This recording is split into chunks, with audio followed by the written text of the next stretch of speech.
Assalamu alaikum. I am Dr. Fatma Makki, your biology teacher from Fahim Abbasi Students Corner. आज हम पढ़ेंगे FSC Part 1 biology book से chapter number 6 which is kingdom prokaryotae, जिसे monera भी कहा जाता है। इससे पिछले चैप्टर में वैरायटी ऑफ लाइफ में हमने बहुत डिटेल से देखा था वायरसेस के बारे में, और अब हम पढ़ेंगे बैक्टीरिया के बारे में विच आर मेजर प्रोकैरियोट्स। ये जो प्रोकैरियोट्स का वर्ड है ये दो ग्रीक वर्ड्स पे मुश्तमिल है, प्रो जिसका मतलब है बिफोर और कैरियंस मीन्स न्यूक्लियस। इससे मुराद प्रोकैरियोट से मुराद वो ऑर्गेनिजम्स हैं जिनके सेल के अंदर एक इन्वेलप्ड न्यूक्लियस मौजूद नहीं होता और जेनेटिक मटेरियल जो है उसके इर्द गिर्द कोई न्यूक्लियर मेम्ब्रेन मौजूद नहीं होती। आप न्यूक्लियस का डिटेल से स्ट्रक्चर देख चुके हैं यूकैरियोट्स प्रोकैरियोट्स का कंपैरिजन भी दी सेल चैप्टर में। ये उसी की रिवीजन है कि और ऐसे सेल्स जिनमें एक वेल डिवेलप्ड या मेम्ब्रेन बाउंडेड न्यूक्लियस नहीं होता उनको हम क्या कहते हैं, प्रोकैरियोटिक सेल्स। और ये जो प्रोकैरियोटिक सेल्स होते हैं इसमें बाकी भी जो मेम्ब्रेन बाउंडेड ऑर्गेनेल्स हैं वो प्रेजेंट नहीं होते। तो बैक्टीरिया आर प्रोकैरियोट्स, और बैक्टीरिया को दो मेजर ग्रुप्स में डिवाइड किया जाता है, आर्कियोबैक्टीरिया एंड यूबैक्टीरिया। आर्कियोबैक्टीरिया से मुराद है एंशिएंट बैक्टीरिया, वो बैक्टीरिया जो कि शुरू से हम कहते हैं ना कि जब दुनिया बनी थी तो सबसे पहले कौन से ऑर्गेनिजम्स थे जो इस दुनिया में सरवाइव कर रहे थे यूनिवर्स में, वो थे बैक्टीरिया। तो वो बैक्टीरिया जो सबसे पहले मौजूद थे उनको हम कहते हैं एंशिएंट बैक्टीरिया। आज भी ये बैक्टीरिया मौजूद है, और आपने पढ़ा होगा या सुना होगा कि जब आहिस्ता आहिस्ता जब ज़मीन पे अभी इतने फेवरेबल कंडीशंस नहीं थी लाइफ के लिए, जब बैक्टीरिया एग्जिस्ट करते थे तो आहिस्ता आहिस्ता फोटोसिंथेसिस शुरू हुआ, इन्वायरमेंट में ऑक्सीजन बनना शुरू हुई।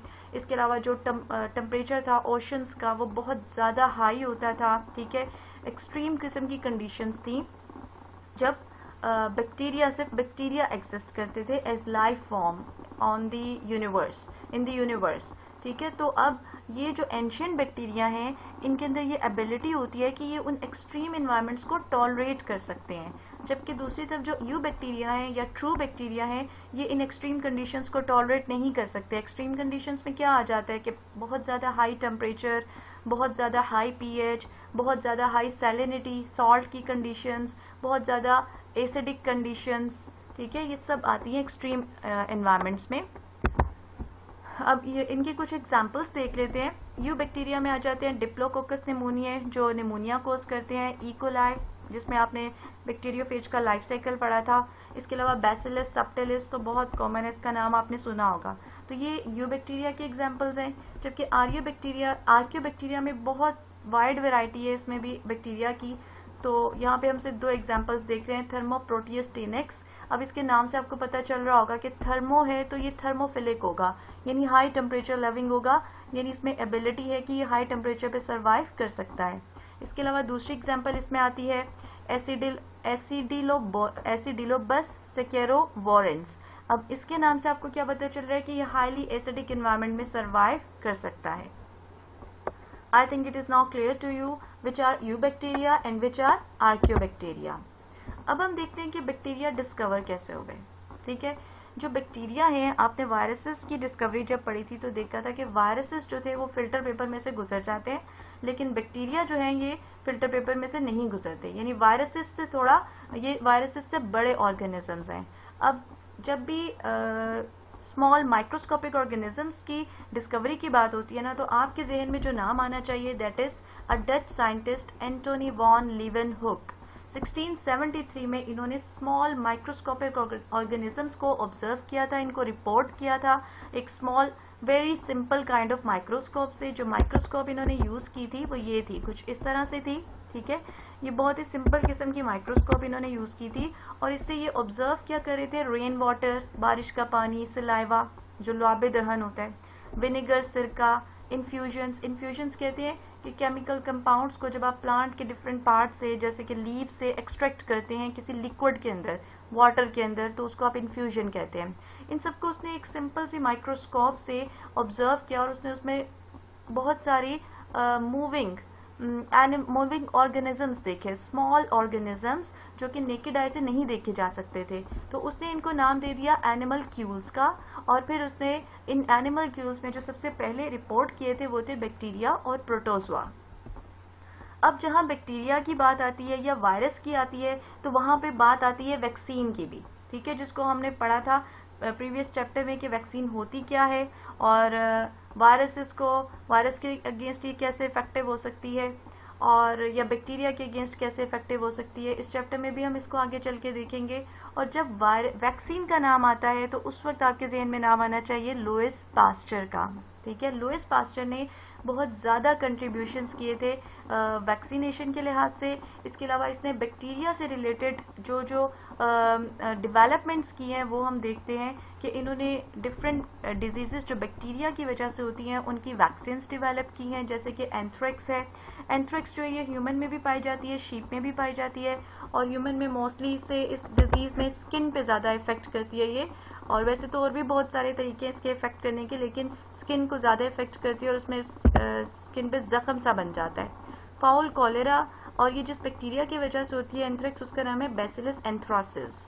और दूसरी है फाउल कॉलेरा, ये बर्ड्स में, टर्की में, चिकन में पाई जाती है ये डिजीज, और ये भी बैक्टीरिया की वजह से होती है। और रेबीज जो है it happens due to the bite of a mad dog. तो इन 3 बैक्टीरियल डिजीजेस की वैक्सीन डेवलप की थी लुईस पास्चर ने। इसके अलावा ही developed the process of pasteurisation.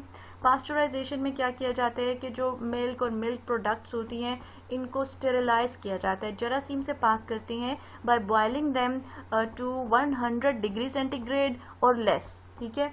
और पास्चराइजेशन का वर्ड आपने अक्सर सुना होगा, ये जब मिल्क पैक की एडवर्टीजमेंट की जाती है तो उसमें बोला जाता है कि जब मिल्क इज हाईली पास्चराइज्ड। तो ये जो पास्चराइजेशन है इसमें बेसिकली इसमें जो बैक्टीरिया होते हैं उनकी किलिंग की जाती है। उसका प्रोसेस है by heating at high temperature. फिर जी इन्होंने डेवलप की थी फर्मेंटेशन इंडस्ट्रीज। फर्मेंटेशन आपको पता है वो प्रोसेस है जिसको आप एनारोबिक रेस्पिरेशन भी कह सकते हैं, जिसमें माइक्रो ऑर्गेनिजम्स लाइक बैक्टीरिया और यीस्ट को यूज किया जाता है और इसकी जो प्रोडक्ट्स हैं उनमें आ जाते हैं ऑर्गेनिक एसिड्स, जिसमें से बहुत फैमिलियर होंगे आप लैक्टिक एसिड के साथ। इसके अलावा इथाइल अल्कोहल है और कार्बन डाइऑक्साइड है। फिर ये जो प्रोडक्ट्स बनती हैं फर्मेंटेशन की, इनको डिफरेंट इंडस्ट्रीज में यूज किया जाता है, ठीक है। लाइक फार्मास्यूटिकल इंडस्ट्री में यूज किया जा सकता है, फूड इंडस्ट्री में यूज किया जाता है, इसको माइक्रोबायोलॉजी में यूज किया जाता है, बायोटेक्नोलॉजी में यूज किया जाता है। तो ये जो फर्मेंटेशन इंडस्ट्री की डेवलपमेंट है इसमें भी लुईस पास्चर का बहुत इंपॉर्टेंट रोल है। इसके अलावा लुईस पास्चर ने प्रूव किया था कि माइक्रो ऑर्गेनिजम्स डिजीज कॉज कर सकते हैं। माइक्रो ऑर्गेनिजम्स खुद कॉज डिजीज। जी नेक्स्ट आता है नाम रॉबर्ट कोच का। रॉबर्ट कोच ने प्रपोज की थी एक थ्योरी जिसे कहा जाता है जर्म थ्योरी ऑफ डिजीज। इसने सबसे पहले क्या किया था कि एक शीप थी, एंथ्रेक्स के बारे में मैंने भी आपको बताया कि ये इंसानों में भी होती है और शीप्स में भी होती है, ठीक है।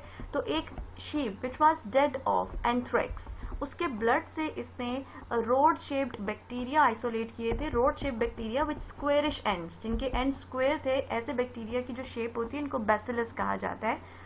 तो इस शेप को बैसिलस कहा जाता है और बैसिलाई बैक्टीरिया उसने आइसोलेट किए थे उस शीप से। और फिर उसने ये देखा लेटर ऑन, उसने ये डिस्कवर किया कि ये जो एंथ्रेक्स थी, टीबी है, एंथ्रेक्स, टीबी और कॉलेरा भी बैक्टीरिया से ही होते हैं, ठीक है। एंथ्रेक्स के अलावा ट्यूबरक्लोसिस और कॉलेरा भी बैक्टीरिया से हो रहे हैं। अब उसने एक जर्म थ्योरी ऑफ डिजीज दी थी विच इज़ वेरी इंपॉर्टेंट। इसके अलावा उसने कुछ और टेक्निक्स इन्वेंट की थी। पहले हम देखते हैं जर्म थ्योरी ऑफ डिजीज। इसके 4 पोस्टुलेट्स आपकी बुक में दिए हुए हैं, इनको मैं बाद में रीड करूंगी। पहले मैं इस डायग्राम की मदद से आपको ये जो रॉबर्ट कोच की थ्योरी है उसको एक्सप्लेन करती हूँ। बहुत इजी थ्योरी है और this diagram is not given in your book. ये सिर्फ मैंने आपको कॉन्सेप्ट क्लियर करने के लिए यहाँ पे शो की है। आप देख सकते हैं कि 2 तरह की माइस है, एक हेल्दी माइस है और एक डेड माइस है, ठीक है। डिजीज्ड, जिसको कोई बीमारी हो गई, उसकी डेथ हो गई। अब अगर आप उसका ब्लड चेक करें, ठीक है, तो उसमें या उसकी बॉडी के फ्लूइड्स चेक करें तो उसमें आपको क्या नजर आता है। एक जो डिजीज्ड एनिमल है उसमें आपको रेड ब्लड सेल्स भी नजर आएंगे, उसके अलावा ब्लड में आपको पैथोजेंस भी नजर आएंगे, ठीक है, जो पैथोजेंस जिन्होंने डिजीज कॉज की है। जबकि उसको अगर आप कंपेयर करें एक हेल्दी एनिमल से, तो हेल्दी एनिमल में आपको अंडर अ माइक्रोस्कोप आप इसको यूज करें तो इसमें आपको रेड ब्लड सेल्स नजर आएंगे, आपको कोई पैथोजेंस नजर नहीं आएंगे। तो अब रॉबर्ट कोच का जो फर्स्ट पोस्टुलेट था जर्म थ्योरी ऑफ डिजीज का, वो ये था कि अ स्पेसिफिक ऑर्गेनिज्म जो डिजीज कॉज कर रहा है can always be found in association with a given disease. यानी कि जिस एनिमल में कोई डिजीज होगी उसी में उस डिजीज को कोज करने वाला ऑर्गेनिज्म मौजूद होगा, और जो हेल्दी एनिमल होगा उसमें डिजीज कोज करने वाला ऑर्गेनिज्म मौजूद नहीं होगा। ठीक है, ये था फर्स्ट पॉइंट। आई थिंक आपको क्लियर हो गया होगा। अब हम देखते हैं सेकेंड पॉइंट। अब आप ये जो बैक्टीरिया आपको नजर आ रहा है ब्लड में, आप डिफरेंट टेक्निक्स यूज करके इस बैक्टीरिया को आर्टिफिशियल मीडियम में कल्चर कर सकते हैं। मीडियम क्या होता है? आर्टिफिशियली मीडियम कल्चर करना, यानी लेबोरेटरी में हम किसी माइक्रो ऑर्गेनिज्म को, चाहे वो किसी भी सेल को, ठीक है, अगर आप उसको एक मीडियम दे देते हैं जिसके अंदर वो सारे न्यूट्रिएंट्स हैं जो एक सेल की ग्रोथ के लिए जरूरी हैं, तो फिर वो सेल्स उसमें ग्रो करते हैं और नंबर में इंक्रीज करना शुरू हो जाते हैं। इसको कहते हैं कल्चरिंग ऑफ माइक्रो ऑर्गेनिजम्स। तो आप एक पैथोजिन को, एक इंडिविजुअल से जिसमें कोई डिजीज है, उसमें से आप एक पैथोजिन को आइसोलेट कर सकते हैं, अलहदा कर सकते हैं, और उसको आप प्योर कल्चर में, एक कल्चर में ग्रो कर सकते हैं। अब प्योर कल्चर क्या होता है? प्योर कल्चर, अगर फर्ज कर लें हमारे पास कोई बैक्टीरियम है और उसका प्योर कल्चर है, तो उसका मतलब होगा कि उस कल्चर में सिर्फ वही बैक्टीरिया मौजूद होगा, उसके अलावा और कोई बैक्टीरियम मौजूद नहीं होगा। अगर एक कल्चर में एक से ज्यादा कोई बैक्टीरियम मौजूद है, कोई एक ही बैक्टीरिया और डिफरेंट किस्म का मौजूद है, तो आप उसको प्योर कल्चर नहीं कहते। ठीक है, तो अब सेकंड पोस्टुलेट ये था कि ये जो ऑर्गेनिजम्स हैं जो डिजीज कोज कर रहे हैं, इनको आइसोलेट भी किया जा सकता है उस पेशेंट की बॉडी में से, और फिर उनको ग्रो किया जा सकता है प्योर कल्चर में इन दी लेबोरेटरी। ये कल्चरिंग के लिए डिफरेंट टेक्निक्स यूज की जाती हैं, जो अगर आप कभी माइक्रोबायोलॉजी का सब्जेक्ट पढ़ेंगे तो उसमें बहुत डिटेल से पढ़ेंगे। जी, नेक्स्ट पॉइंट अब क्या आता है कि ये जो कल्चर्ड माइक्रो ऑर्गेनिज्म है, अगर आप इसको किसी हेल्दी एनिमल में, हेल्दी ऑर्गेनिज्म में, या अगर वो प्लांट में डिजीज कॉज कर रहा है, अगर आप उसको किसी हेल्दी प्लांट में इंजेक्ट करते हैं, तो क्या होना चाहिए कि इसको डिजीज कॉज करनी चाहिए। ठीक है, तो ये डिजीज कॉज करेगी, ये पैथोजन डिजीज कॉज करेगा। यानी थर्ड पॉइंट ये है कि the pure culture will produce the disease when inoculated. Inoculated का मतलब है इंजेक्ट करना, इनटू द ससेप्टेबल एनिमल। एक ऐसे एनिमल में अगर आप इसको इंजेक्ट करते हैं जिसमें ये, जो कि इसके लिए वल्नरेबल है, जिसमें ये डिजीज कॉज कर सकता है। ठीक है, जैसे आपने HIV में पढ़ा था ना कि जो HIV वायरस है वो मंकीज में भी डिवाइड करता है, मल्टीप्लाई करता है, लेकिन उनमें डिजीज कॉज नहीं करता। ह्यूमन सेल्स में क्या है, ये इसकी स्पेसिफिसिटी है HIV की, कि ह्यूमन सेल्स में जब डिवाइड करता है, मल्टीप्लाई करता है, तो उसमें डिजीज कॉज करता है, सिम्टम्स अपीयर होती है एड्स की।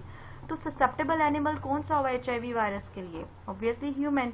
तो इसी तरह जब आप एक प्योर कल्चर को, एक पैथोजन के प्योर कल्चर को किसी ऐसे ऑर्गेनिज्म में इनोक्यूलेट करते हैं जो उसके लिए ससेप्टेबल है, तो ये उसमें डिजीज जरूर प्रोड्यूस करेगा। ये था third postulate germ theory of disease का। लास्ट पे हम देखते हैं कि फिर वो जो, अगर उसने डिजीज को कर दी, जिसमें जिस ऑर्गेनिज्म में आपने उसको इनोक्यूलेट किया है, तो आप उसमें से उसको री आइसोलेट कर सकते हैं, दोबारा से अलहदा कर सकते हैं। ठीक है, उस डिजीज्ड एक्सपेरिमेंटल होस्ट में से, और फिर उसको दोबारा से ग्रो कर सकते हैं कल्चर में। यानी it is possible to recover the organism in pure culture from experimentally infected animal. ठीक है, आप उस ऑर्गेनिज्म को रिकवर भी कर सकते हैं और प्योर कल्चर में दोबारा से ग्रो भी कर सकते हैं। ये थी रॉबर्ट कोच की थ्योरी के 4 पोस्टुलेट्स।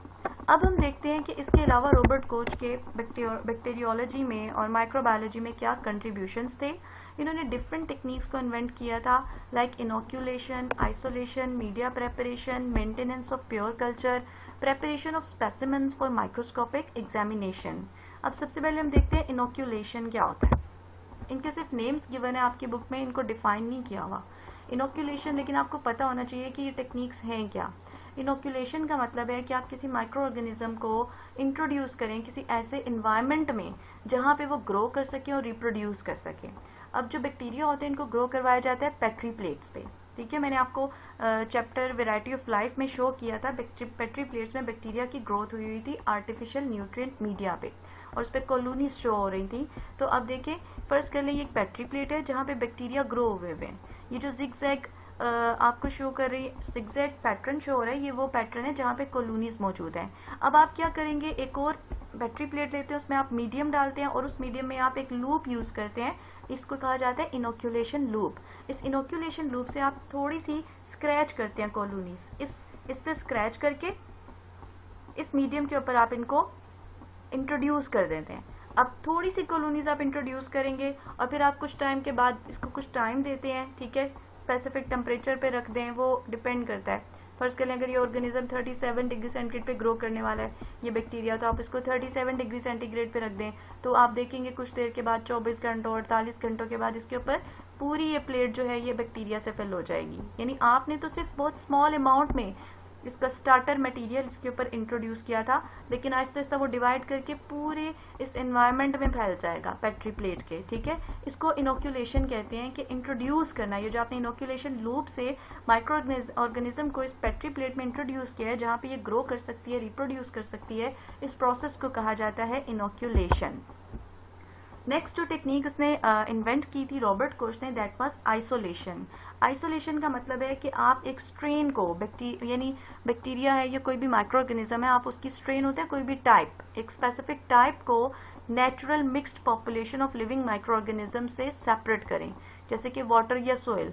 अब आप देखिए जैसे आप कोई इंडस्ट्री है या कोई फैक्ट्री है, आप उसमें से जो बाहर गंदा पानी निकल रहा है आप उसको, या आपको इजी एग्जांपल देती हूँ कि एक डाई इंडस्ट्री है, टेक्सटाइल इंडस्ट्री है जहाँ पे हम डाइज को यूज करते हैं कपड़ा रंगने के लिए। अब वो जो डाई, अब हो सकता है कि वो जो उसका जो उस इंडस्ट्री से जो बाहर गंदा पानी आ रहा है आप उसको लें, उसके अंदर बहुत सारे बैक्टीरिया होंगे, लेकिन आपने उसमें से कौन से बैक्टीरिया को अलहदा करना है, बैक्टीरिया की कौन सी स्ट्रेन या टाइप को अलहदा करना है, वो स्ट्रेन या टाइप जो कि डाई को डिग्रेड कर सकती है, जो डाई इसको यूज करती है अपनी एनर्जी प्रोडक्शन के लिए। ठीक है, तो उसमें और भी बहुत सारे बैक्टीरिया मौजूद होंगे, लेकिन आपने उस स्पेसिफिक उस वाटर सैंपल में से सिर्फ वो स्पेसिफिक बैक्टीरिया स्ट्रेन निकालनी है जो डाई को यूज करती है। तो इसके लिए आप जो टेक्निक यूज करेंगे उसको हम कहते हैं, इस प्रोसेस को कहते हैं आइसोलेशन। क्या टेक्निक्स यूज होती हैं वो आपके सिलेबस में इंक्लूड नहीं है, ठीक है, इसलिए हम उनकी डिटेल में नहीं जा रहे। आपको सिर्फ पता होना चाहिए कि आइसोलेशन क्या होता है, to separate a strain of micro organism from a natural mixed population of living organisms, for example from water और सॉइल। नेक्स्ट टेक्निक है मीडिया प्रेपरेशन। अभी मैंने आपको बताया कि हम मीडियम, आर्टिफिशियल मीडियम यूज करते हैं लैब में डिफरेंट सेल्स को ग्रो करने के लिए, कल्चर करने के लिए, और ये जो मीडियम है ये लिक्विड भी हो सकता है और ये सॉलिड भी हो सकता है। ठीक है, इसको लैब्स में भी यूज किया जाता है, इंडस्ट्रीज में भी यूज किया जाता है माइक्रो ऑर्गेनिजम्स को ग्रो करने के लिए।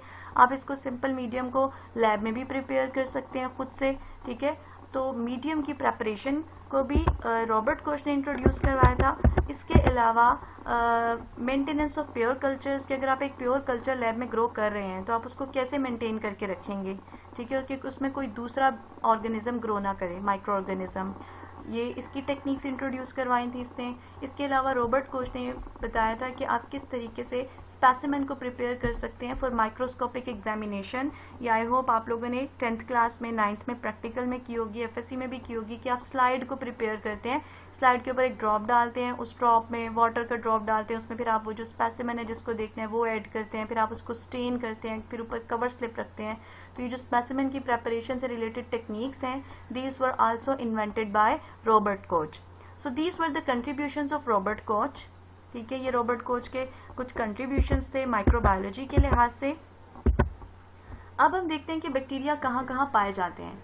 जी, ये तो आपको पता ही होगा कि bacteria are found everywhere, air, water, land, oil deposits, food, कोई डेड डिकेइंग ऑर्गेनिक मैटर है, प्लांट्स हैं, मैन है, एनिमल्स है, हमारी स्किन है, हर जगह पे बैक्टीरिया पाए जाते हैं। ठीक है, हाँ, लेकिन ये किसी जगह पे कौन से बैक्टीरिया पाए जाते हैं वो डिपेंड करता है, ठीक है, उस लोकेलिटी पे, उस लोकेशन पे और इन्वायरमेंटल कंडीशंस पे, कि वहाँ पे किस किस्म के बैक्टीरिया होंगे और कितनी तादाद में होंगे।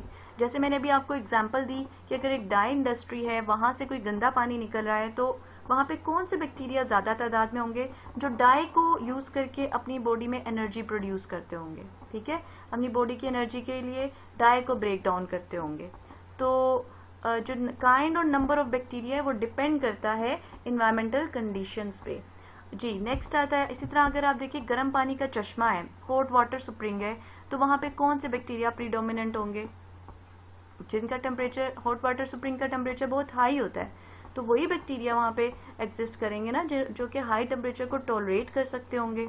इसके अलावा जो नेचुरल फ्लोरा में, यानी जो कुदरती पौधे होते हैं, इनमें भी पाए जाते हैं बैक्टीरिया। हॉट स्प्रिंग्स, गर्म पानी के चश्मों में, अल्कलाइन और एसिडिक सॉइल में वो बैक्टीरिया सर्वाइव कर सकते हैं जो आर्कियो बैक्टीरिया, एक्सट्रीमोफाइल्स हैं। हॉट स्प्रिंग्स में भी एक्सट्रीमोफिलिक बैक्टीरिया सर्वाइव कर सकते हैं। हाईली सेलाइन इन्वायरमेंट जहाँ पे सेलिनिटी सॉल्ट कंसंट्रेशन बहुत ज़्यादा होती है वहाँ पे भी पाए जा सकते हैं। हाईली पोल्यूटेड सॉइल्स और इन्वायरमेंट्स में भी पाए जाते हैं। नेक्स्ट हम देखते हैं साइज ऑफ बैक्टीरिया। आल्दो इसमें कोई कॉन्सेप्चुअल स्टडी नहीं है, लेकिन ये जो साइज ऑफ बैक्टीरिया है ये मल्टीपल चॉइस क्वेश्चंस के रेफरेंस से बहुत ज़्यादा इंपॉर्टेंट है। ठीक है, हम इसको देखते हैं कि क्या होता है बैक्टीरिया का size generally over a single dimension, यानी कि आपको पता है ना 3 डायमेंशनल बात की जाती है या 2 डायमेंशनल कभी कहा जाता है या 1 डायमेंशनल। तो 1 डायमेंशन का मतलब है अलोंग एक्स एक्सिस और 2 डायमेंशन का मतलब है कि along x and y axis और 3 डायमेंशन का मतलब है कि along x y and z axis. तो सिंगल डायमेंशन में जो बैक्टीरिया है इनका साइज होता है 0.1 से 600 माइक्रोमीटर तक, और जो स्मॉलेस्ट बैक्टीरिया है इनका साइज लार्जेस्ट वायरस जितना होता है। आपको पता है लार्जेस्ट वायरस जो है ये पॉक्स वायरसेस हैं और इनका डायमीटर 100 to 200 माइक्रोमीटर होता है। तो ये जो स्मॉलेस्ट बैक्टीरिया है ये बिलोंग करते हैं जीनस माइकोप्लाज्मा से। नेक्स्ट आते हैं बैसिलस बैक्टीरिया है, ये बैसिलस स्पाइरोकीट, स्टेफिलोकोकाई, स्ट्रेप्टोकोकाई, ये भी हम इसके बाद पढ़ेंगे। शेप्स ऑफ बैक्टीरिया में इनको डिस्कस करते हैं कि ये होते क्या हैं। बैसिलस जो है ये रोड शेप बैक्टीरिया है, इसकी सबसे कॉमन एग्जांपल है इकोलाई जिसकी विड्थ होती है 1.1 से 1.5 माइक्रोमीटर और लेंथ होती है 2 to 6 माइक्रोमीटर। और जो स्पाइरोकीट्स होते हैं ये स्पाइरल होते हैं या हेलिकल शेप्ड होते हैं, इनकी लेंथ होती है 500 माइक्रोमीटर। स्टेफिलोकोकाई और स्ट्रेप्टोकोकाई का डायमीटर होता है 0.75 से 1.25 माइक्रोमीटर। अब एक येलो बॉक्स में इंफॉर्मेशन दी हुई है कि रिसेंटली सबसे ह्यूज बैक्टीरियम डिस्कवर किया गया है जो कि ब्राउन सर्जियन फिश है जिसका नाम है अकेंथ्रस निग्रोफस्कस। इसके इंटेस्टाइन में पाया जाता है और इसका नाम है इपोलोपिसियम फिशलसोनी। ठीक है, इपोलोपिसियम फिशलसोनी, और ये जो है ग्रो कर सकता है कितना 600 माइक्रोमीटर बाय 80 माइक्रोमीटर तक ये ग्रो कर सकता है।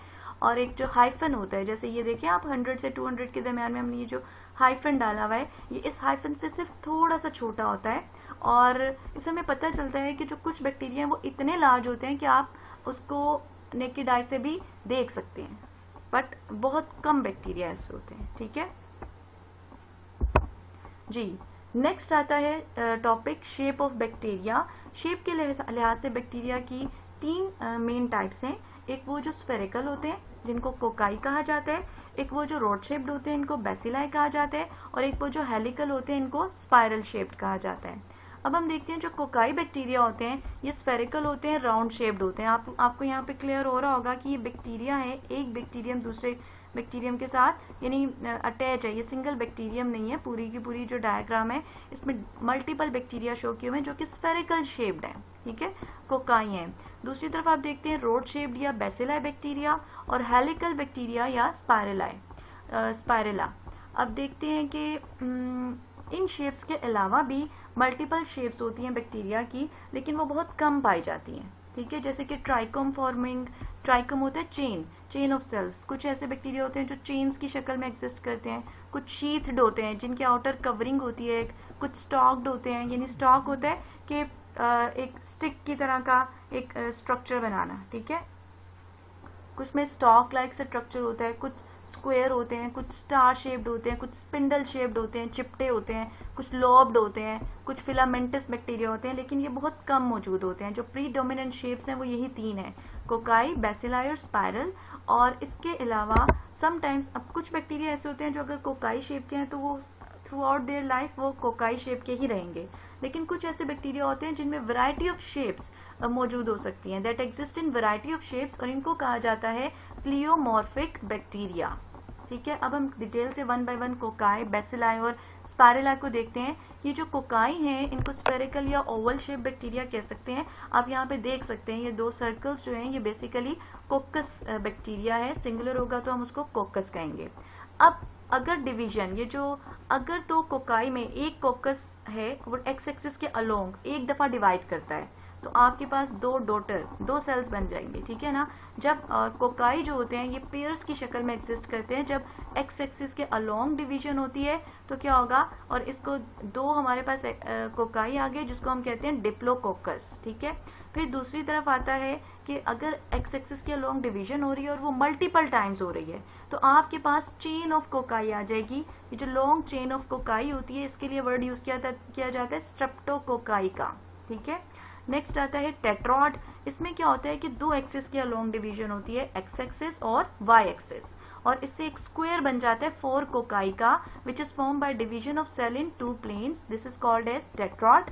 नेक्स्ट आता है कि सार्सिना। इसमें क्या होता है डिवीजन 3 प्लेन्स के अलोंग होती है, एक्स एक्सिस, वाई एक्सिस और जेड एक्सिस के अलोंग, और इससे क्यूब लाइक स्ट्रक्चर बनता है 8 कोकाई का, ठीक है, और इसको कहा जाता है सार्सिना। Next staphylococcus. इसमें क्या होता है कि ये इरेगुलर अरेंजमेंट ऑफ कोकाई है जिसमें एक ग्रेप लाइक क्लस्टर्स बन जाते हैं, और ये क्यों बनते हैं, क्योंकि इसमें division x y z axis के अलावा किसी भी रैंडम डायरेक्शन में हो सकती है, ठीक है।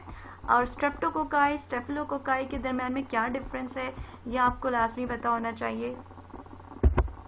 नेक्स्ट आता है बेसिलाई। बेसिलाई जो है ये रॉड शेप्ड बैक्टीरिया है जो सिर्फ और सिर्फ अभी हमने देखा कि कोकाई एक्स एक्सिस के अलोंग भी डिवाइड कर सकते हैं, वाई एक्सिस के अलोंग भी कर सकते हैं, जेड एक्सिस के भी, यहाँ पे रैंडम डायरेक्शंस में। लेकिन बेसिलाई जो रॉड शेप बैक्टीरिया है ये सिर्फ अलोंग 1 प्लेन डिवाइड करते हैं, ठीक है। अब बेसिलस जो है ये सिंगल सेल ऑफ बैक्टीरिया है, आप देख सकते हैं यहाँ पे, और डिप्लोबैसिलस के नाम से ही पता चल रहा है कि रॉड शेप बैक्टीरिया जो पेयर्स की शक्ल में मौजूद होते हैं, लेकिन चूंकि ये सिर्फ एक्स एक्सिस के अलोंग डिवाइड करते हैं तो आप इसको एक्स एक्सिस के अलोंग ही शो करेंगे। ये वाला अगर आप इसको वाई एक्सिस के अलोंग दो बेसिलाई को शो करेंगे तो ये डिप्लोबैसिलस नहीं होगा। नेक्स्ट आता है अ चेन ऑफ बेसिलाई जिसको आप स्ट्रेप्टोबैसिलस कहते हैं, ठीक है। इसमें बहुत सारे बेसिलाई हैं जो एक्स एक्सिस के अलोंग एक दूसरे के साथ अटैच हैं। अब बेसिलाई की कुछ एग्जांपल्स देख लेते हैं, like E coli, bacillus subtilis और स्यूडोमोनास, ये तीनों एग्जांपल्स हैं बेसिलाई की। नेक्स्ट आते हैं स्पाइरल, यानी स्पाइरल शेप्ड बैक्टीरिया, यानी ये किसी ना किसी तरह से क्वाइल्ड होते हैं, कुछ स्प्रिंग की तरह क्वाइल्ड होते हैं, हेलिक्स की तरह, कुछ कोमा शेप्ड होते हैं, थोड़े से क्वाइल्ड होते हैं, ठीक है। तो इनको 3 कैटेगरीज में स्पाइरल बैक्टीरिया को डिवाइड किया गया है, विब्रियो, स्पाइरलम और स्पाइरोकीट।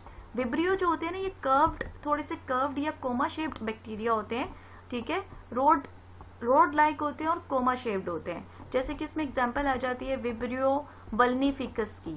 इसके अलावा स्पाइरलम जो होते हैं ये रिजिड, ये स्पाइरल बनाते हैं, लेकिन इनका जो स्पाइरल होता है, और स्पाइरोकीट ये भी स्पाइरल शेप्ड होते हैं, लेकिन स्पाइरोकीट में जो स्पाइरल होता है ये फ्लेक्सिबल और पतला होता है, थिन होता है, जबकि स्पाइरलम में जो स्पाइरल होता है वो थिक और रिजिड होता है, ठीक है। ये इन दोनों का डिफरेंस है, होती शेप दोनों की सेम है, स्पाइरल होते हैं यानी हेलिकल होते हैं। और एग्जांपल्स आ जाती हैं स्पाइरल शेप बैक्टीरिया की, हाइफोमाइक्रोबियम और विब्रियो।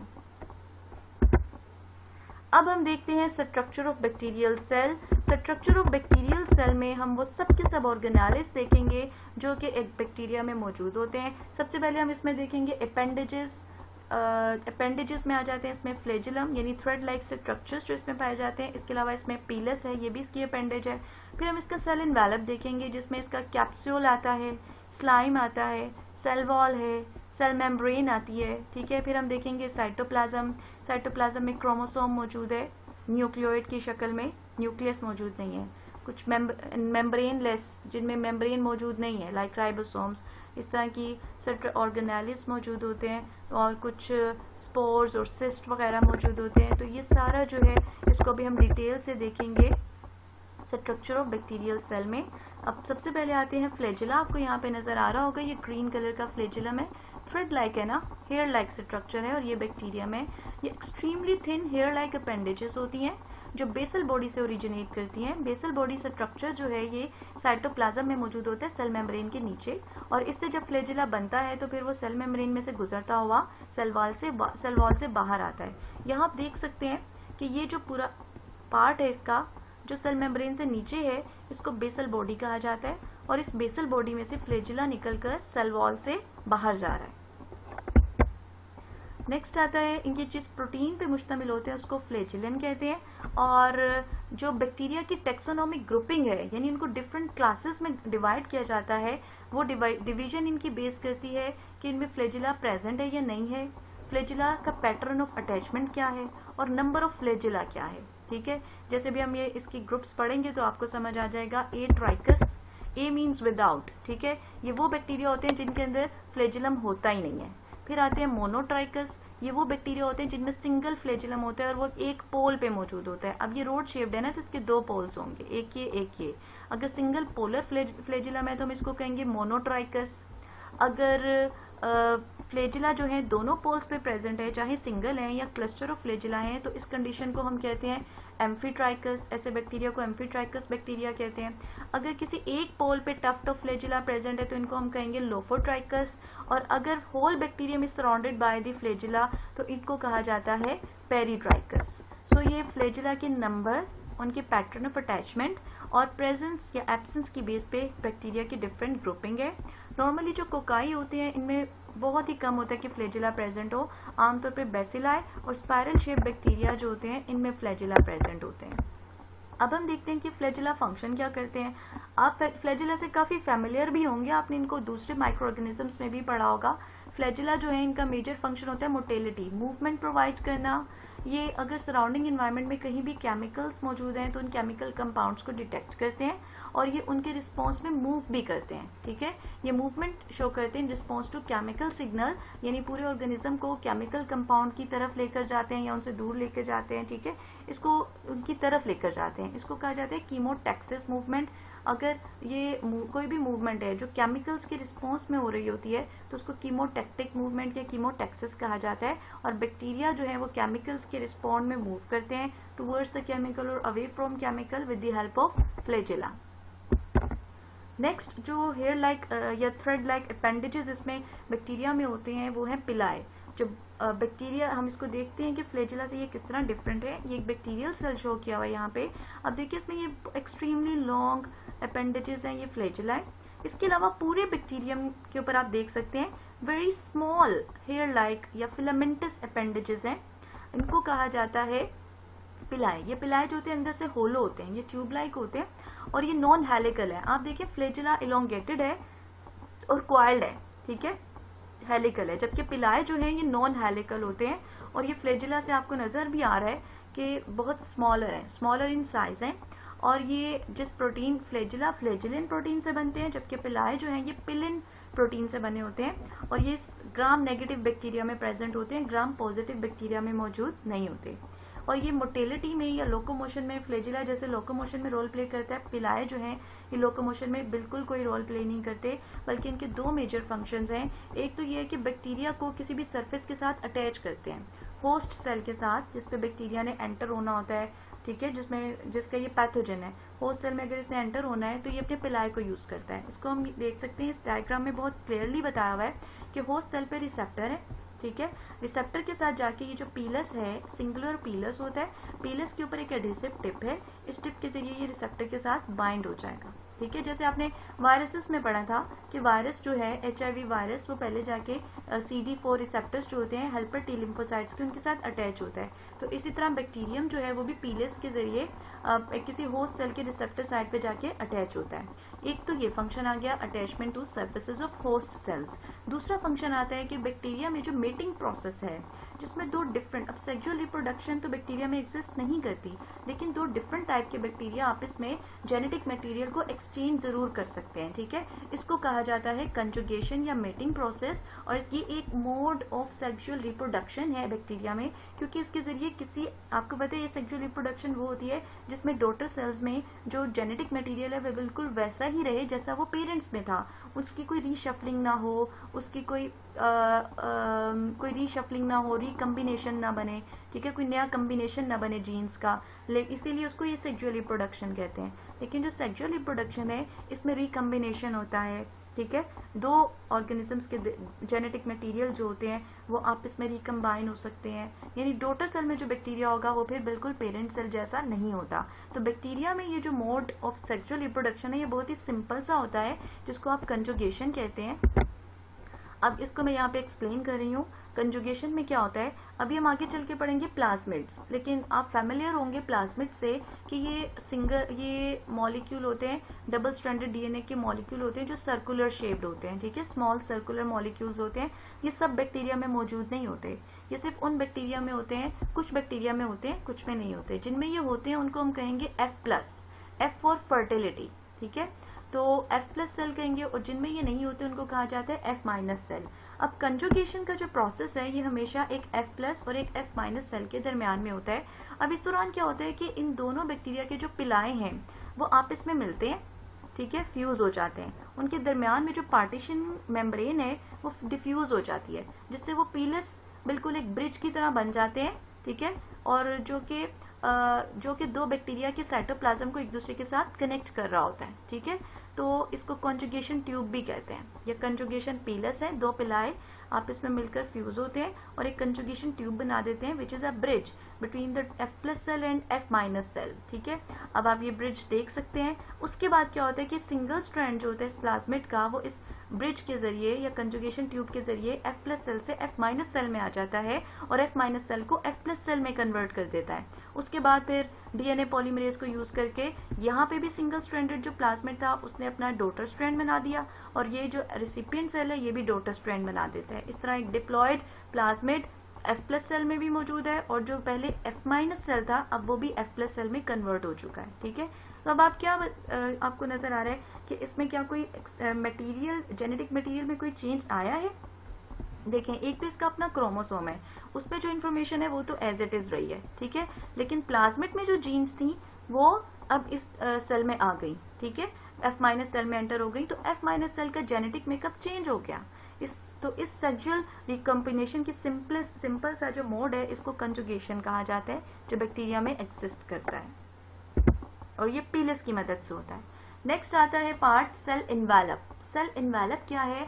ये आउटर रैपिंग ऑफ बैक्टीरिया हम इसको कह सकते हैं, ठीक है। रैपिंग करते हैं ना आप, गिफ्ट रैप करते हैं, पैक करते हैं, तो ये आउटर पैकिंग्स हैं बैक्टीरिया की, ये हम कह सकते हैं। और आउटर पैकिंग किसी एक लेयर में नहीं होती। जैसे अगर आप एनिमल सेल को देखें तो उसकी आउटर रैपिंग क्या होगी? Cell membrane. प्लांट में क्या होगी? सेल मेम्ब्रेन और सेल वॉल। लेकिन बैक्टीरिया में ये जो रैपिंग होती है ये थोड़ी सी कॉम्प्लेक्स होती है। इसमें सेल मेम्ब्रेन, सेल के इर्द गिर्द जब सेल वॉल होती है और सेल वॉल के अराउंड इसमें कैप्सूल या स्लाइम, कैप्सूल और स्लाइम मौजूद होता है, ठीक है। तो ये जो जितनी भी लेयर्स हैं जो कि सेल के प्रोटोप्लाज्म में आते हैं, न्यूक्लियोप्लाज्म और साइटोप्लाज्म, इन दोनों को कलेक्टिवली प्रोटोप्लाज्म कहते हैं। तो सेल के प्रोटोप्लाज्म के बाहर जो भी लेयर्स मौजूद हैं उनको कलेक्टिवली सेल इन्वेलप कहा जाता है। और ये लेयर्स कौन कौन सी आ जाती हैं? सबसे पहले सेल मेम्ब्रेन, फिर सेल वॉल, फिर स्लाइम और कैप्सूल, ठीक है। अब सबसे पहले हम देखते हैं कि कैप्सूल क्या होता है। जो स्लाइम है इसको स्लाइमी कैप्सूल भी कहा जाता है। अच्छा जी, कैप्सूल जो होता है ये कार्बोहाइड्रेट्स पे मुश्तमिल होता है या समटाइम्स प्रोटीन्स पे मुश्तमिल होता है या फिर समटाइम्स ये ग्लाइकोप्रोटीन होता है, यानी कार्बोहाइड्रेट और प्रोटीन दोनों पे मौजूद होता है। और आपको पता है कि carbohydrates are made up of polysaccharide units. और ये जो कैप्सूल है ये टाइटली बाउंड होता है सेल के साथ, बैक्टीरिया के सेल के साथ, ठीक है, और बहुत थिक होता है और गम लाइक होता है। इसका फंक्शन क्या होता है? ये स्टिकी कैरेक्टर्स देता है इनकैप्सुलेटेड बैक्टीरिया को। ऐसे बैक्टीरिया जिनके इर्द गिर्द कैप्सूल मौजूद होता है उनको हम कहते हैं इनकैप्सुलेटेड बैक्टीरिया। तो ये जो इनकैप्सुलेटेड बैक्टीरिया की कॉलोनीज हैं उनको ये किसी भी सरफेस के साथ अटैच करने में हेल्प करते हैं, क्योंकि हमने पढ़ा कि ये गमी होता है नेचर में, ठीक है। इसमें स्टिकी कैरेक्टर मौजूद होता है। पैथोजेनेसिटी में कैसे रोल प्ले करेगा कि देखें, पैथोजेनेसिटी का मतलब है कि डिजीज कॉज करना, ठीक है। अब डिजीज कॉज करना, अगर ये होस्ट सेल के साथ अच्छे तरीके से बैक्टीरिया अटैच हो जाते हैं तो इनको उस सेल के अंदर जाने में, उस पर अटैक करने में हेल्प मिलती है। तो इस तरह ये पैथोजेनेसिटी में भी हेल्प करता है। ये था कैप्सूल, ठीक है। यहाँ पे भी आपको शो होगा ये ब्लू कलर की जो लेयर है दैट इज कैप्सूल। अच्छा, आगे आते हैं स्लाइम। स्लाइम भी बिल्कुल कैप्सूल की तरह होता है। देखिए आप, ये दो बैक्टीरिया हैं लेकिन इसमें जो कैप्सूल है ये कैप्सूल शो किया हुआ है, यहाँ पे स्लाइम आप देख सकते हैं। Capsule is tightly bound to the bacterial cell, जबकि स्लाइम जो होता है ये एक लूज शील्ड ऑफ मैक्रोमोलिक्यूल है, ठीक है, यानी loose soluble shield of macromolecule है। ये थोड़ी सी सोलेबल होती है और लूजली बाउंड होती है बैक्टीरियल सेल के साथ, ठीक है। और आप इसको अगर माइक्रोस्कोप के नीचे देखें तो जो बैक्टीरिया जिनमें कैप्सूल मौजूद है वो इस तरह से आपको नजर आएंगे और जिनमें स्लाइम मौजूद है वो आपको इस तरह से नजर आएंगे। और ये जो स्लाइम है ये ग्रेटर पैथोजेनेसिटी प्रोवाइड करती है। यानी ग्रेटर पैथोजेनेसिटी का मतलब क्या है कि पैथोजेनेसिटी को इंक्रीज करता है। कैसे? यानी डिजीज कॉजिंग एबिलिटी को। कैसे कि ये प्रोटेक्ट करता है, एक तो ये भी स्टिकी कैरेक्टर देता है, ठीक है, अटैच होने में हेल्प करता है। दूसरा ये फैगोसाइटोसिस से प्रोटेक्ट करता है। जो कैप्सूल है वो फैगोसाइटोसिस से प्रोटेक्ट नहीं करता। स्लाइम जो है वो फैगोसाइटोसिस से भी प्रोटेक्ट करता है। आपको पता है जो फैगोसाइटिक सेल्स होते हैं ये हमारे इम्यून सिस्टम का हिस्सा होते हैं, और जब भी कोई पैथोजन हमारी बॉडी में एंटर होता है तो ये जाके उसको ईट अप कर लेते हैं, ठीक है ना। Phagocytosis means eating process of cell, उसको ईट अप कर लेते हैं, अंदर ले जाते हैं एंडोसाइटोसिस और उसको किल कर देते हैं। अब अगर इसके ऊपर ये स्लाइमी होगा ना तो फैगोसाइटिक सेल्स जो है वो इसको सही तरह से एंडोसाइटोसिस के जरिए अंदर नहीं ले जा सकेंगे, क्योंकि वो स्लिप हो जाएगा, स्लिपरी सर्फेसेस की, तो ये प्रोटेक्ट करते हैं अगेंस्ट द फैगोसाइटोसिस। तो इससे क्या होता है, जब फैगोसाइटोसिस नहीं होगा तो जाहिर है उनकी पैथोजेनिसिटी ज्यादा हो जाएगी, डिजीज कॉज करने की एबिलिटी ज्यादा हो जाती है। ये था सेल इन्वेलप के पहले दो पार्ट्स, कैप्सूल और स्लाइम। नेक्स्ट आती है सेल वॉल, और सेल वॉल से भी आप फैमिलियर हैं, प्लांट्स में भी होती है ये काइटिन, प्लांट्स में ये सेलुलोज की बनी होती है, फंजाई में काइटिन की बनी होती है, और आपने पढ़ा हुआ है कि बैक्टीरिया में ये बनी होती है पेप्टाइडोग्लाइकेन की, या जिसको हम म्यूरिन भी कहते हैं। ये एक्स्ट्रा सेलुलर सब्सटेंसेस यानी कैप्सूल और स्लाइम से नीचे मौजूद होती है, और साइटोप्लाज्मिक मेम्ब्रेन या प्लाज्मा मेम्ब्रेन से बाहर होती है। और साइटोप्लाज्मिक मेम्ब्रेन एक फ्लेक्सिबल स्ट्रक्चर है, लेकिन ये जो सेल वॉल होती है एक रिजिड स्ट्रक्चर है, इसलिए ये बैक्टीरिया की शेप को डिटरमाइन करते हैं और उसको मेंटेन रखती है, ठीक है। और ये ऑस्मोटिक लाइसिस से प्रिवेंट करती है, यानी वाटर को ये अपने अंदर से गुजर के बैक्टीरिया में नहीं जाने देती, कि वाटर अगर बहुत ज्यादा किसी सेल में भर जाता है तो वो सेल रप्चर कर जाता है, ठीक है। ऐसे एनिमल सेल्स में होते हैं, इसको आप डिटेल से होम्योस्टेसिस में पढ़ेंगे कि एनिमल सेल में बाहर कोई सेल वॉल नहीं होती ना, ठीक है। तो जब सेल मेम्ब्रेन होती है उसमें से इजीली पानी जब गुजर जाता है तो सेल पानी से भर जाता है, उसमें टर्गर प्रेशर स्टैब्लिश हो जाता है, तो सेल रप्चर कर सकता है, ठीक है, उसका लीसेस हो सकता है। तो जिन सेल्स में सेल वॉल होती है वहां पे ऑस्मोटिक लीसेस नहीं होता। और ये जो सेल वॉल है ये एक जीनस माइकोप्लाज्मा है, जो भी हमने पढ़ी थी, जो स्मॉलेस्ट बैक्टीरिया की जीनस है उसमें ये एब्सेंट होती है, ठीक है। अब आपने ग्राम पॉजिटिव और ग्राम नेगेटिव बैक्टीरिया की टर्मिनोलॉजीज तो सुनी होंगी, डिफरेंस भी हो सकता है आपने पढ़ा हो इसको पहले। तो क्रिस्टियन ग्राम ने डेवलप की थी, ग्राम स्टेनिंग प्रोसीजर डेवलप किया था। पहले मैं आपको बता दूं स्टेनिंग क्या होता है। स्टेन हम कहते हैं कोई भी कलर, ठीक है ना, कपड़ों पे कोई दाग लग जाए, कलर्ड दाग लग जाए तो हम कहते हैं ये स्टेन है, ठीक है। तो स्टेनिंग क्या होता है, क्यों की जाती है, जब आपने किसी भी सेल को माइक्रोस्कोप के अंदर रख के देखना होता है ना, माइक्रोस्कोप के नीचे ऑब्जर्व करना होता है, अगर वो कलरलेस होगा तो आपको इतना क्लियरली विजिबल नहीं होगा, तो आप क्या करते हैं फिर उन सेल्स को स्टेन करते हैं। नो मैटर कि वो सिर्फ बैक्टीरियाई सेल्स हैं, वो कोई भी सेल हो सकता है, जब आप उसको माइक्रोस्कोप के नीचे रख के देखेंगे तो आपने उसको स्टेनिंग करनी होती है, क्योंकि उससे वो फिर स्टेन जब आप उसको करते हैं वो स्टेन को एब्जॉर्ब कर लेता है, ठीक है।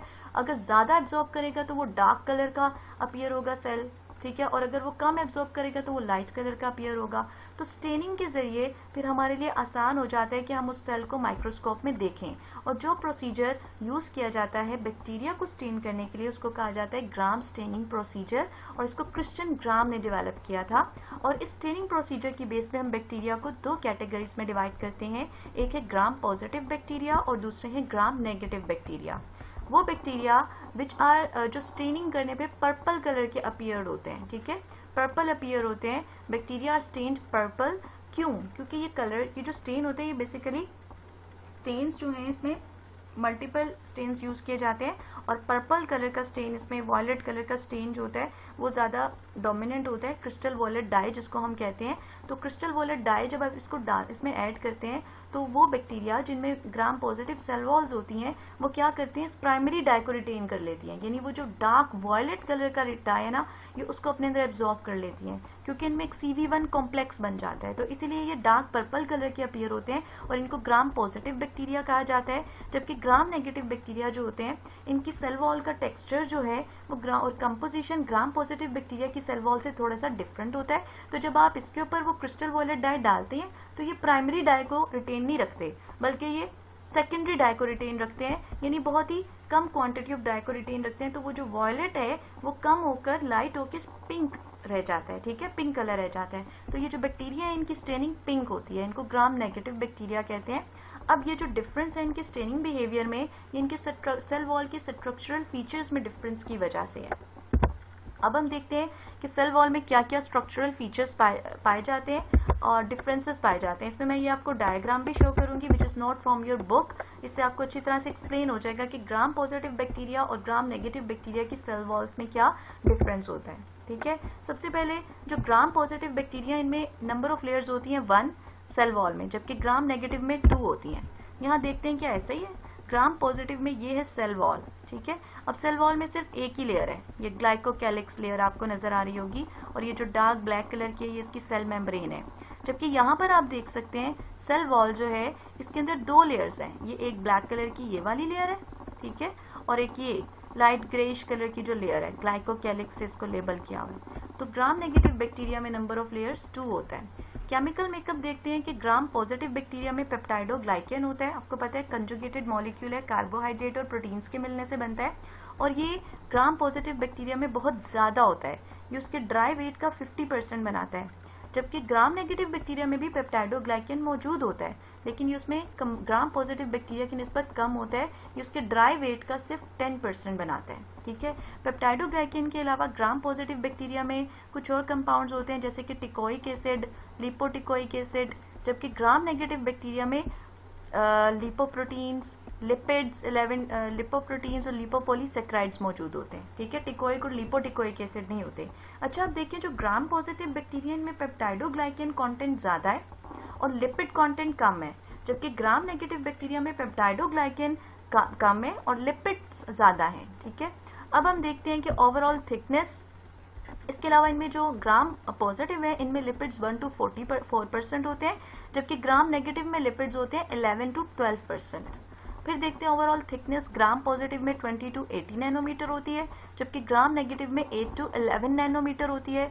ग्राम पॉजिटिव में एक ही लेयर होती है, कोई आउटर मेम्ब्रेन मौजूद नहीं होती, जबकि ग्राम नेगेटिव बैक्टीरिया में आउटर मेम्ब्रेन मौजूद होती है। इसमें ये देखें 2 लेयर्स हैं, तो ये आउटर मेम्ब्रेन इसमें प्रेजेंट होती है, ठीक है। फिर हम देखते हैं पेरीप्लाज्मिक स्पेस। वैसे तो हम पेरीप्लाज्मिक स्पेस को ऐसे डिफाइन करते हैं ना कि वो स्पेस जो प्लाज्मा मेम्ब्रेन और सेल वॉल के दरमियान में मौजूद होती है, ठीक है, उसको आप पेरीप्लाज्म या पेरीप्लाज्मिक स्पेस कह सकते हैं।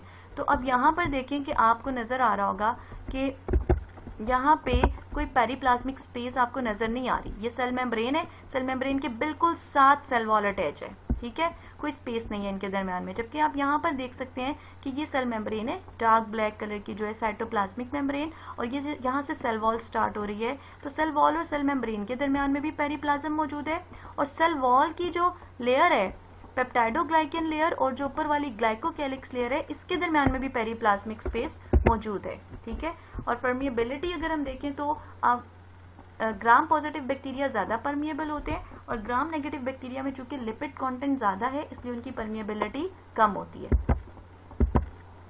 अब हम देखते हैं कि पेप्टाइडोग्लाइकेन क्या है, ये बहुत इंपॉर्टेंट है। पेप्टाइडोग्लाइकेन ये एक यूनिक मैक्रोमोलिक्यूल है और इसकी कंसंट्रेशन वेरिएबल होती है, डिपेंड करता है कौन सा बैक्टीरिया है, ठीक है। और कंपोजिशन क्या है कि इसमें लॉन्ग ग्लाइकेन चेन्स होती हैं, यानी लॉन्ग कार्बोहाइड्रेट या पॉलीसेकेराइड चेन्स होती हैं जो कि क्रॉस लिंक्ड होती हैं, जिनके साथ लिंक्ड होती हैं पेप्टाइड फ्रेगमेंट्स, ठीक है, प्रोटीन फ्रेगमेंट्स लिंक्ड होते हैं। और ये जो पेप्टाइडोग्लाइकेन है इनके साथ sugar molecules, teichoic acid, lipoproteins और लिपोपॉलीसेकेराइड्स भी अटैच होते हैं। यानी पेप्टाइडोग्लाइकेन अभी हमने पढ़ा कि ये अकेला मौजूद नहीं होता बैक्टीरिया की सेल वॉल में।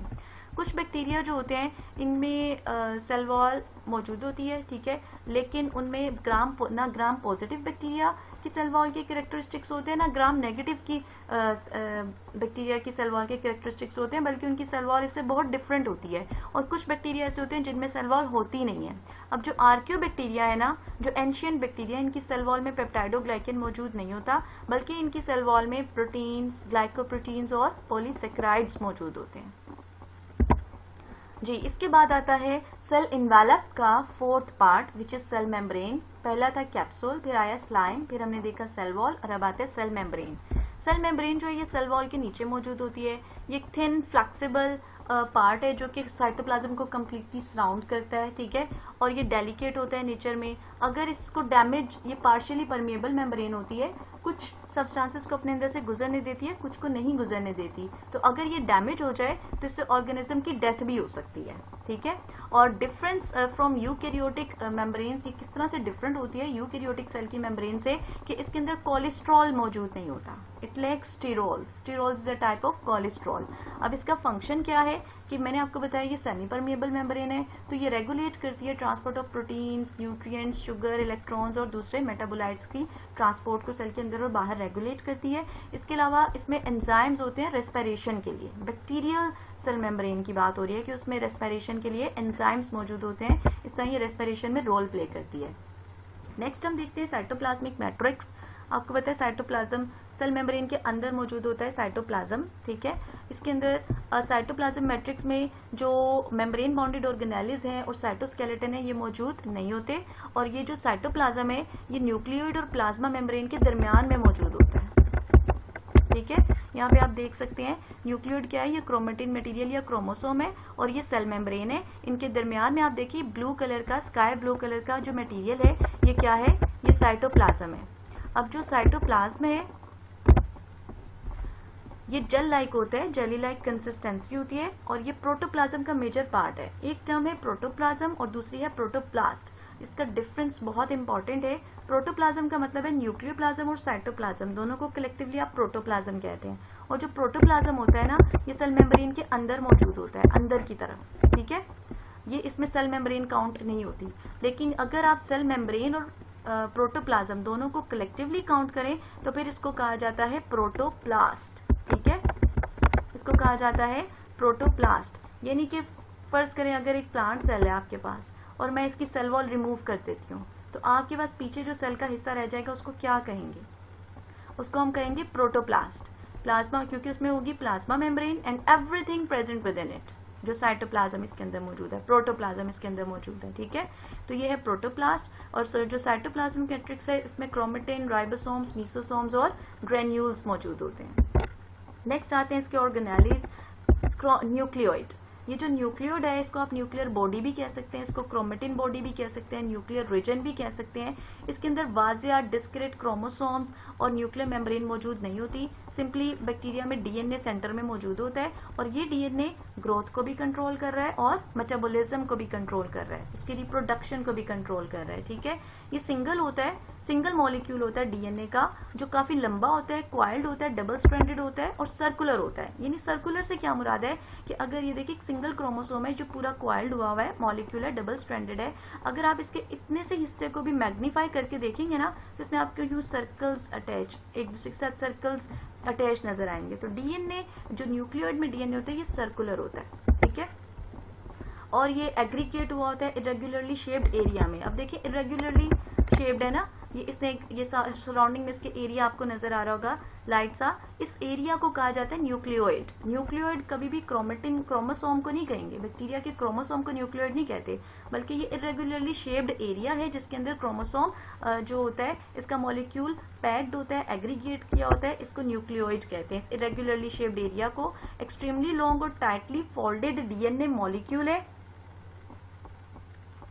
ठीक है। और चूंकि इसमें सिंगल क्रोमोसोम होता है इसलिए ये सेल हैप्लॉइड होता है, ठीक है। That is why this cell is haploid. और अब हम देखते हैं कि ये विजिबल होता है लाइट माइक्रोस्कोप में जब हम स्टेन करते हैं इसको, बैक्टीरिया को फ्यूजन स्टेन से, एक स्पेसिफिक टाइप ऑफ स्टेन है, तो ये उस फ्यूजन स्टेन को एब्जॉर्ब कर लेता है, ठीक है, उससे स्टेन हो जाता है और फिर ये विजिबल न्यूक्लियोइड जो आप इसको देख सकते हैं। और ई कोलाई जो है उसमें जो क्लोज्ड सर्कल क्रोमोसोम है उसका साइज होता है तकरीबन 1400 माइक्रोमीटर। नेक्स्ट पे आते हैं प्लाज्मिड्स। अभी हमने कंजुगेशन में इनको देखा था, ठीक है। ये एक्स्ट्रा क्रोमोसोमल रिंग्स हैं, यानी क्रोमोसोम तो मौजूद है ही, उसके अलावा कुछ एक्स्ट्रा जेनेटिक मटेरियल बैक्टीरियम के अंदर मौजूद होता है। ये डबल स्ट्रैंडेड होती हैं, सर्कुलर होती हैं, और इनकी तादाद एक या एक से ज्यादा भी हो सकती है। और circular double stranded DNA molecule है, ये सेल्फ रेप्लिकेटिंग होते हैं, यानी अपने आप को 1 से 2 में डिवाइड कर सकते हैं, ठीक है। और इनका ग्रोथ और इस डीएनए का क्या काम है, ये ग्रोथ और मेटाबॉलिज्म में कभी भी रोल प्ले नहीं करते, बल्कि इनके अंदर वो जीन्स होती हैं जो कि बैक्टीरिया को हैवी मेटल्स को रेजिस्ट करने के काबिल बनाती हैं, ड्रग्स को, डिजीज को और इंसेक्ट्स को रेजिस्ट करने के काबिल बनाती हैं। इसका मतलब है कि एक जो F+ सेल है जिसमें प्लाज्मिड मौजूद है, F+ सेल जो है वो डिजीज के लिए और हैवी मेटल्स के लिए और ड्रग्स के लिए रेजिस्टेंस रखता है, लेकिन जो F- सेल होता है जिसमें प्लाज्मिड नहीं होते उसमें इन चीजों के लिए रेजिस्टेंस मौजूद नहीं होती। अब प्लाज्मिड्स का एक बहुत मेजर फंक्शन क्या है कि इंपॉर्टेंट वेक्टर्स हैं। मॉडर्न जेनेटिक इंजीनियरिंग टेक्निक्स में इनको यूज किया जाता है। अच्छा, अब ये जेनेटिक इंजीनियरिंग को आप डिटेल से देखेंगे बायोटेक्नोलॉजी के चैप्टर में, FSC पार्ट 2 की बुक में, लेकिन अभी मैं आपको थोड़ा सा इसका कॉन्सेप्ट दे देती हूँ कि वेक्टर क्या होता है। वेक्टर हम कहते हैं एक ऐसा मॉलिक्यूल जो किसी चीज को कैरी कर सके, ठीक है, उसको हम कहते हैं वेक्टर या कैरियर मॉलिक्यूल। अब आप देखें कि फर्ज कर लें आपने एक बैक्टीरिया में अपनी कोई डिजायर्ड जीन इंट्रोड्यूस करनी है, कोई अपनी मिसाल के तौर पे इंसुलिन है ना, जो डायबिटीज के पेशेंट्स में हम इंसुलिन लगाते हैं, तो ये जो इंसुलिन है ये कहाँ से आती है, इसको जेनेटिक इंजीनियरिंग से प्रोड्यूस किया जाता है बैक्टीरिया में। हम क्या करते हैं कि हम इंसुलिन की जीन ली, हमने उस जीन को हमने किस में डाला, प्लाज्मिड के अंदर, प्लाज्मिड को काटा हमने, और कैसे काटा ये भी हम नहीं देख रहे, उसके अंदर अपनी इंसुलिन की जीन डाल दी, और अब ये जो पूरा का पूरा प्लाज्मिड है इसको हमने वापस डाल दिया बैक्टीरिया में। अब देखिए जब ये बैक्टीरिया में प्लाज्मिड 1 से 2 प्लाज्मिड बनाएगा तो दूसरे के अंदर भी वो जीन चली जाएगी, ऐसे आपको इंसुलिन की जीन भी मिल सकती है। और जब ये बैक्टीरिया प्लाज्मिड जो है ये अपनी जीन्स को एक्सप्रेस करेगा, जैसे कि हमने बहुत दफा पढ़ लिया है कि डीएनए से आरएनए बनता है, आरएनए से प्रोटीन्स बनती हैं, तो जाहिर है अब इसके अंदर इंसुलिन जीन मौजूद है तो फिर इंसुलिन प्रोटीन भी बनेगी, ठीक है, तो वो प्रोटीन फिर इनसे हासिल कर ली जाती है, डायबिटीज पेशेंट को इंजेक्ट की जाती है। तो इस तरह प्लाज्मिड जो है ये इंपॉर्टेंट वेक्टर्स के तौर पे यूज होते हैं जेनेटिक इंजीनियरिंग टेक्निक्स में। नेक्स्ट आते हैं राइबोसोम्स। प्रोकैरियोटिक राइबोसोम्स को हमने बहुत डिटेल से डिस्कस किया था चैप्टर नंबर 4 दी सेल में, यहाँ पे बस हम उसको रिपीट कर रहे हैं। Ribosomes are basically ribonucleoprotein particles, यानी इनमें आरएनए और प्रोटीन्स मौजूद होती हैं, और ये बैक्टीरिया में ये लूजली अटैच होते हैं प्लाज्मा मेम्ब्रेन के साथ, और ये प्रोटीन फैक्ट्रीज हैं, as you are familiar with their function, कि इनका काम होता है प्रोटीन का सिंथेसिस करना। और जो हेल्दी ग्रोइंग सेल्स होते हैं ना, जिनको प्रोटीन्स की ज्यादा जरूरत होती है, उनमें इनकी तादाद भी ज्यादा होती है, ठीक है। और जो बहुत ज्यादा फंक्शनल सेल्स होते हैं, जिन्होंने इंपॉर्टेंट फंक्शन परफॉर्म करने होते हैं, उनमें इनकी तादाद थाउजेंड्स में होती है, जबकि यूकैरियोटिक सेल्स में ये स्मॉलर होते हैं, ठीक है। और यूकैरियोटिक सेल्स में ये जो राइबोसोम्स होते हैं उनका साइज लार्ज होता है, जैसे हमने पढ़ा था कि उनमें 80s पार्टिकल होता है, जबकि प्रोकैरियोट्स में ये 70s पार्टिकल होता है, यानी एक, और इसमें 2 सब यूनिट्स हैं, एक स्मॉलर सब यूनिट जिसको आप 30s पार्टिकल कहते हैं, और एक लार्जर सब यूनिट जिसको आप 50s पार्टिकल कहते हैं। और जब प्रोटीन बनाने के लिए दोनों पार्टिकल्स आपस में अटैच होते हैं तो 70s पार्टिकल बनता है। एस मैंने आपको बताया था ये स्वेटबर्ग यूनिट है जो सेडिमेंटेशन रेट को शो कर रहा है, ठीक है। नेक्स्ट आते हैं जी mesosomes, very important organelle of bacterial cell.